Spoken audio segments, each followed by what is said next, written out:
Hi, buddy. I'm doing one of your 6-in-1 Berenstain Bear books. So I'm going to do a video for each story. And you get one story a night, okay? I love you. Hold on. So this is the Berenstain Bears, all in the family. And the first story on this one is the Berenstain Bears and the week at Grandma's. When Mama and Papa Bears go away, cubs visit their grandparents for their first long stay. Once in a while, the Bear family, who lived in the big tree house down a sunny dirt road deep in Bear country, got out the family snapshots and looked at them. "What are these?" asked Sister Bear, picking up a book of photos. "I don't think I've ever seen these before." They were pictures of bears playing tennis, canoeing, dancing, and having all sorts of fun. The bears looked like Mama and Papa, only they were younger and thinner. "They're pictures of Papa and me on our honeymoon," said Mama with a smile. "At Grizzly Mountain Lodge," said Papa, "we had a wonderful time." "What's a honeymoon?" asked Brother.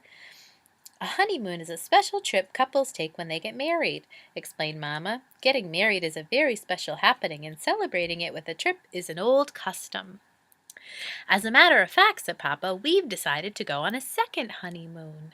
We're going back to the same place and play tennis, go canoeing, and have fun. It'll be lovely," said Mama. "A second honeymoon sounds like a pretty good idea to me," said Brother. "Me too," said Sister. They scooted out of the room and were back in a jiffy with their vacation things. "Oh, you won't be coming," said Papa. "Honeymoons, even second honeymoons, are just for grown-ups, not for cubs." "But what's going to happen to us?" asked Sister. "It just so happens," said Mama, "that Gran has been after me to let you spend a week with her and Gramps, and this will be the perfect opportunity." "A whole week?" said Brother. "But we've never stayed with anybody that long," said Sister. "Well," said Papa, taking a few practice swings with his tennis racket, "there's got to be a first time for everything." "What will we do for a whole week?" asked the cubs. "Where will we sleep? What will we eat?" "Goodness," said Mama, "such a fuss about a simple thing like spending a week at Grandma's." It didn't seem like a simple thing to the cubs. They loved Gramps and Gran very much, but, well, they just weren't Mama and Papa. Besides, Gramps and Gran were sort of old. Not like your grandparents. They're very young. "What are you taking with you?" Sister asked Brother when it was time to pack. "I'm taking 2 books, my jacks, and my teddy, of course." "These," he said, holding up some books, "and his best yo-yo." Papa put their suitcases in the car trunk last so that when they got to Gran's, unloading was as easy as 1, 2, 3. Then, after lots of Big Bear hugs and kisses, the happy second honeymooners were on their way. "It certainly is good to see young folks having fun," said Gran as she waved goodbye. "We're the young folks," muttered the cubs. "We're the ones who are supposed to have fun."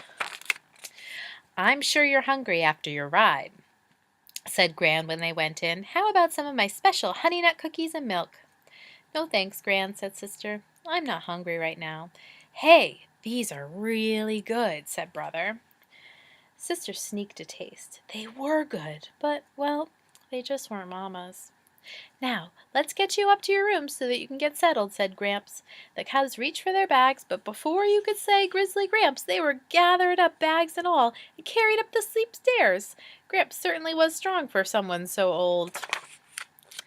The room at the top of the stairs was very nice indeed, but, well, it just wasn't home.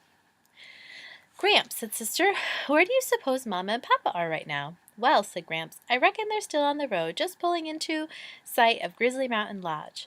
After they unpacked their things, Gramps thought the cubs might like to explore around the house. While it wasn't home, it was an interesting house. There was the attic, crowded with all sorts of interesting things, Gran's kitchen with its yummy tastes and smells, and Gramps' den. Gramps knew how to build a ship in a bottle. When the cubs asked him how it was done, he just smiled. "What do you suppose Mama and Papa are doing now?" they asked Den. "I reckon they've gotten into their tennis clothes and are swatting the ball back and forth," he said. Over the next few days, Brother and Sister found lots to do. They helped Gran feed her bird friends, more kinds than they had ever seen in one place, and Gran knew all their names. They helped Gramps cut and smooth twigs for a new ship in a bottle. It turned out that he built them outside the bottle and then slid them in. It was pretty tricky. They went fishing in a special place Gramps knew about. "Well," said Gramps as they returned with a fine catch, "I reckon that your Mama and Papa are out canoeing right now." "I certainly hope they're having fun," said Sister, "because we sure are." Better get those chairs in," said Gramps after a fine fish fry. "It's going to rain tomorrow." "How do you know?" asked Brother. "I can feel it in my bones," answered Gramps. It turns out Gramps was right. "Good," said Brother. "We'll be able to relax a little." Sister got out her jacks and started to play with his yo-yo. "Used to be pretty good with one of those myself," said Gramps. Was he ever? Not only could Gramps make the yo-yo sleep and walk the dog, he could even do baby in the cradle and round the world. That evening, after a refreshing nap, they all went to Gramps and Gran's regular Friday night square dance. Gramps and Gran didn't just watch. They do-si-doed with the best of them. They even won a prize for friskiest couple. "Goodness," said Sister in the morning. "This week really flew by, and we learned so much," added Brother, practicing baby in the cradle. "Gramps and Gran, how come you know so much?" asked Sister. "So many things. Why, you can even feel the weather in your bones."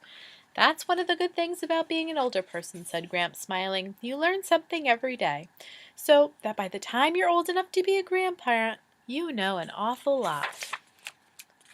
"Gee," said Sister, "I guess you and Gran are so old you must know everything." "Oh, no," said Gramps, laughing. "You never stop learning. Why, just this week we learned something very special. We learned how absolutely wonderful it is to be grandparents and have lovely grandcubs." Then Gramps and Gran swept their grandcubs up in a big hug. The next thing they knew, a familiar beep beep was heard. It was Pops tooting his horn. He and Mama were back from their second honeymoon, and it was time for the cubs to go home. After saying goodbyes and thank yous, the Bear family piled into the car and headed home. No sooner were they on their way than Brother and Sister were bubbling over with the fun and excitement of their week at Grandma's. "Well," said Papa, "sounds like you had a pretty good time." "Oh, we did," said Sister. "Papa, sometime you might want to go on a third honeymoon. Then we could spend another week at Grandma's." "A third honeymoon," said Papa. "I don't think anyone's ever gone on a third honeymoon." "Well," said Sister, "there has to be a first time for everything." That's the end.